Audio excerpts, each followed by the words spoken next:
वहीं बिहार की सभी प्रतियोगी परीक्षाओं में धांधली रोकने और पारदर्शिता लाने की मांग को लेकर छात्रों का आंदोलन बड़ा रूप ले चुका है। राष्ट्रीय छात्र एकता मंच के बैनर तले 11 सूत्रीय मांगों को लेकर यह आंदोलन पटना कॉलेज से आरंभ हुआ और अब दारोगा अभ्यर्थी अपनी मांगों को लेकर सड़क पर उतर आए हैं। इसी कड़ी में अभ्यर्थी सरकार के खिलाफ जमकर नारेबाजी करते हुए नजर आए। सीएम आवास का घेराव करने के लिए ये छात्र निकले थे, जिसे देखते हुए भारी संख्या में पुलिस बल तैनात किया गया। बता दें कि अभ्यर्थी दारोगा बहाली प्रतियोगिता परीक्षा की सीबीआई से जांच की मांग कर रहे हैं।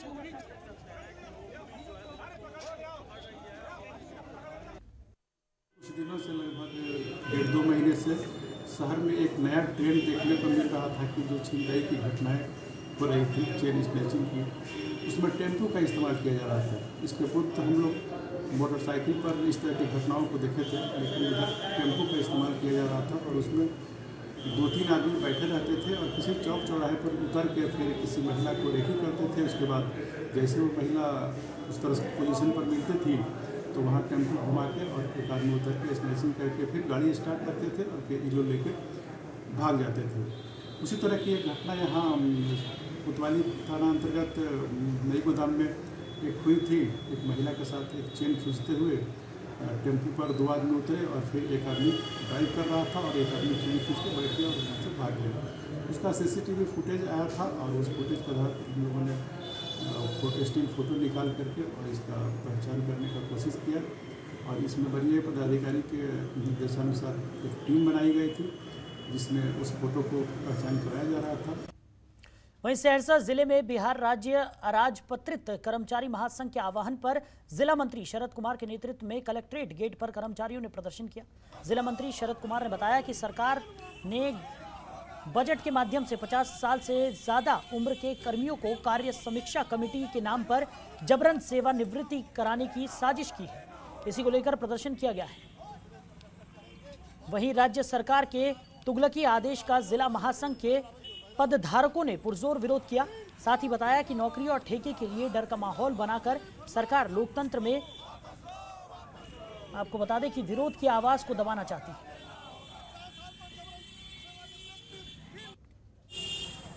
जब से चुनाव बिहार सरकार का ये चुनाव समाप्त हुआ और नई सरकार बनी है और सरकार से जो हम कर्मचारी, मजदूर, श्रमिक वर्ग उम्मीद जताए थे कि नया सरकार का गठन होगा और वो हम सभी कर्मियों के लिए कुछ नया सौगात लेके आएंगे, लेकिन उन्होंने ऐसा किया है कि जो अशोक चौधरी कमेटी की अनुशंसा हुई थी संविदा कर्मियों के लिए पूर्व में कि उनकी नौकरी 60 साल तक नियमित होगी, लेकिन ऐसा नहीं करके बिहार सरकार ने 5 फरवरी को एक आदेश निर्गत कर दिया है जिसमें कि उनको बेवजह बिना किसी कारण से कभी भी सेवा उनकी समाप्त की जाएगी। साथियों, जितने नियमित कर्मी हैं जिनकी सेवानिवृत्ति 60 वर्ष में होती है, एक प्रस्ताव ला करके एक गजट प्रकाशित कर दिया है कि आपको 50 साल की उम्र आपकी जब पूरी हो जाएगी और आप किसी भी तरह से अगर सक्षम पाए जाएंगे या कामकाज में आपको ढीलापन देखा जाएगा तो आपको एक कमेटी बना करके किसी भी समय आपकी सेवा को समाप्त कर दी जाए। वहीं नीतीश सरकार के 20 मंत्रियों पर दागी होने के आरोप पर लघु सिंचाई और अनुसूचित जनजाति मंत्री डॉक्टर संतोष कुमार ने प्रतिक्रिया देते हुए कहा कि जनहित के लिए आवाज उठाना किसी मंत्री को दागी नहीं बना सकता है। जनहित के लिए आवाज उठाना, धरना प्रदर्शन करना हमारे मौलिक अधिकार है, ये हमारा फंडामेंटल राइट है।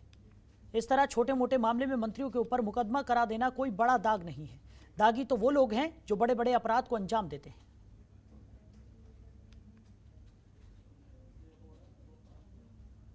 और सामाजिक जीवन में जब व्यक्ति प्रवेश करता है तो बहुत सारी परेशानियां और संघर्ष का दौर होता है और कुछ ऐसे मुद्दे होते हैं जो जनहित के लिए होते हैं, कुछ ऐसे मुद्दे होते हैं जो गरीबों के लिए होते हैं।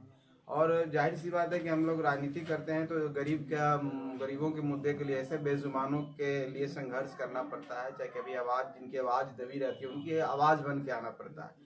तो कहीं पर उनकी आवाज़ उठाने के जो हम लोग संविधान के दायरे में रह के कभी कोई कार्य करते हैं और धरना प्रदर्शन करना, एक तो राजनीति का हमारा एक संवैधानिक अधिकार है, एक फंडामेंटल राइट्स भी है हमारा कि हम शांतिपूर्वक अपना विरोध प्रकट कर सकते हैं। लेकिन आप जानते ही हैं कि राजनीति में कभी कभी ऐसी बातें होती है कि भावना से प्रेरित होकर कुछ लोग इस तरह की बातें करती है। तो छोटे मोटे राजनीतिक हम समझते हैं कि केस है और आप लोग जो सब बहुत लोग कह रहे हैं दागी, अब दागी तो मतलब नहीं क्या डिफिनेशन है। दागी तो उसको कहते हैं जो घोटाला किया, दागी उसको कहते हैं किसी पर जनक अपराध है, जो बड़े बड़े अपराध किए हों।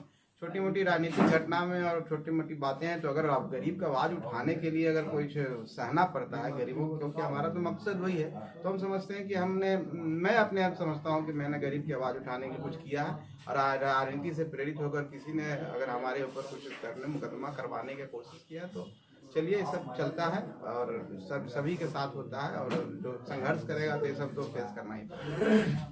तो भारत नेपाल सीमा पर स्थित वाल्मीकि नगर के त्रिवेणी संगम तट पर श्रद्धालुओं का भारी जन सैलाब उमड़ पड़ा। माघ मेले का आज तीसरा प्रमुख स्नान है। मौनी अमावस्या के प्रमुख स्नान को लेकर लाखों श्रद्धालुओं का जत्था पहुंचा और नारायणी गंडक नदी में आस्था की डुबकी लगाई और गौदान, तिल के साथ चावल और नकदी दान किए। बता दें कि माघ मेले में हर साल लाखों की संख्या में भक्त यहां दोनों देशों से पहुंचते हैं, लेकिन इस बार कोरोना की वजह से बॉर्डर बंद होने से नेपाल के लोग भारत में और भारत के लोग नेपाल सीमा में नहीं जा सके हैं। बावजूद इसके कड़ाके की ठंड और सर्दी में गंगा स्नान को लेकर आस्था भारी पड़ रही है। माघ मेले की वजह से वाल्मीकि टाइगर रिजर्व जंगल भी गुलजार है। हम लोग त्रिवेणी मेला में आए हैं, जो नेपाल और इंडिया का बॉर्डर पर है। हम लोग यहाँ मुख की प्राप्ति के लिए स्नान करने के लिए आए। हम लोग बेतिया जिला से आए हुए हैं और यहाँ से जल भर करके हम लोग ले जा करके बाबा अरे राज में हम लोग चढ़ाते हैं। हर साल का ये परंपरा है। हम लोग यहाँ से आते हैं, जल भर करके ले जाकर बाबा को चढ़ाते हैं, गोड़ लगते हैं, मुक्ति की प्राप्ति होती है। आपकी बात यहाँ नेपाल से भी लोग आते हैं, गोरखपुर से लोग आते हैं, बेतिया पूरा जिला से लोग आते हैं यहाँ पर। आपकी बार बॉर्डर बंद है, बॉर्डर नहीं खुला है, क्या परेशानी है? बॉर्डर नहीं खुला है। उस पार का भीड़ भी, इसी पार में बहुत ज़्यादा भीड़ है। उस पार में जो मेला लगता था त्रिवेणी घाट उसी पार में है, लेकिन इस साल नेपाल बंद होने के कारण सारे लोग इसी पर जल भरे हैं। वहीं रोहतास जिले में शराब के धंधेबाज इन दिनों पुलिस की आंखों में धूल झोंक अवैध शराब की डिलीवरी के लिए नए नए तरीके इजाद कर रहे हैं। ऐसा ही मामला जिले के डेहरी से सामने आया, जहां से पुलिस ने बस की छत पर रखी शराब बरामद की। शराब माफिया 19 घी के टीन में छुपाकर 128 लीटर अवैध शराब लेकर जा रहे थे। दरअसल पुलिस को सूचना मिली कि शराब की बड़ी खेप से धनबाद से डेहरी से लेकर जाया जा रहा है।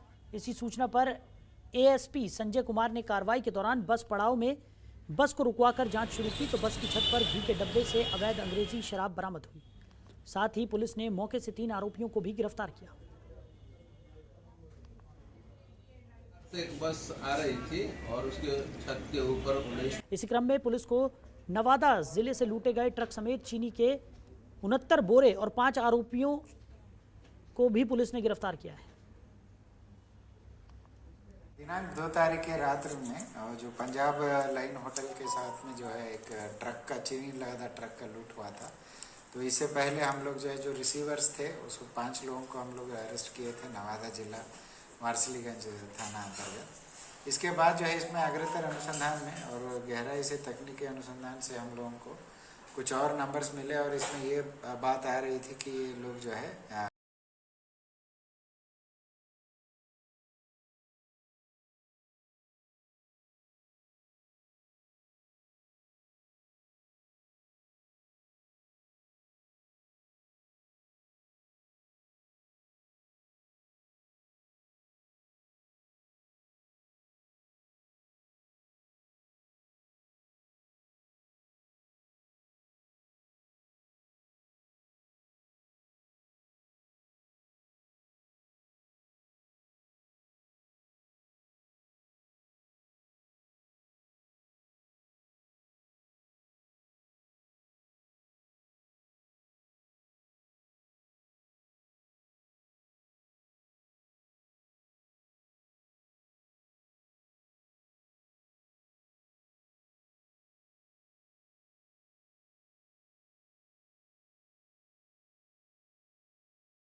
यूपी स्टेट के मेरठ जिला के रहने वाले हैं और इसी के जो है इन्हीं लोगों का सत्यापन एवं गिरफ्तारी हेतु एक विशेष टीम गठित किया गया। खबरों के निष्पक्ष विश्लेषण के लिए सब्सक्राइब करें Janatantra TV and press the bell icon. Never miss any update.